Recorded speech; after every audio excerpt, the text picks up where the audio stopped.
வெள்ளையடித்த கல்லறைகளுக்கு ஒப்பானவர்கள். இது இயேசு கிறிஸ்துவுக்குள் பிரியமான என் சகோதர சகோதரிகளே, இந்த நிமிட நட்சத்திரக்கு இயேசுவின் நாமத்தில் நான் உங்களை அன்போடு அழைக்கிறேன். சதுசேயரை பார்த்து, பரிசேயரை பார்த்து, மறைநூல் அறிஞரை பார்த்து திருச்சட்டத்துப்படி நடக்காமல் வாழ்க்கைக்கும் வார்த்தைக்கும் வித்தியாசமான வாழ்க்கை வாழ்ந்தபடியினாலே அவர்களை வெள்ளடிக்கப்பட்ட கல்லறைகள் என்று இயேசு பெருமான் சொல்லுகிறார்.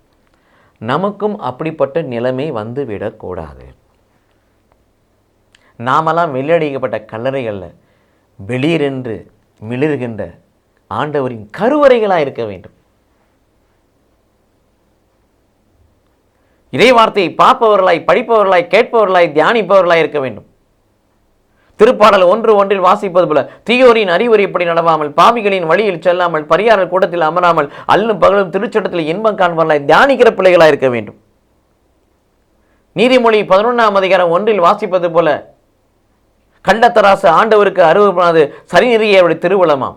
வாழ்வுக்கும் வார்த்தைக்கும், வாழ்வுக்கும் ஜெபத்துக்கும் செயலுக்கும் வித்தியாசமில்லாத வாழ்வை அர்ப்பணிக்கிற பிள்ளைகளாக இருந்தோம் என்று சொன்னால், நாம் வெள்ளை அடிக்கப்பட்ட கல்லறை அல்ல, மாறாக ஆண்டவரின் கருவறையாயிருப்போம். கடவுள் நம்மை ஆசீர்வதிப்பாராக. ஆமென்.